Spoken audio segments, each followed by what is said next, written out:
আসসালামু আলাইকুম। শত শত ছোট নৌকা, বড় ট্রলার প্রতিদিন মাছ ধরে নিয়ে এসে এইভাবেই এই ঘাটে উঠায়।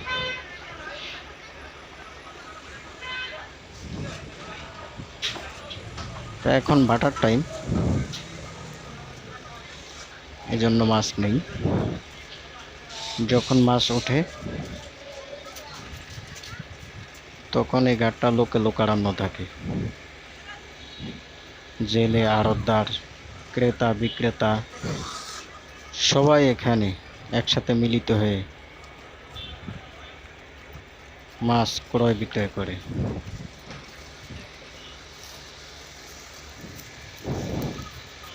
আর যখন মাছ থাকে না তখন এভাবেই পুরো শূন্য থাকে।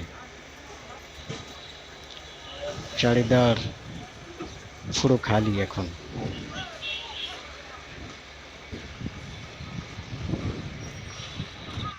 এই হলো সর্ববৃহৎ সামরাজ ঘাট।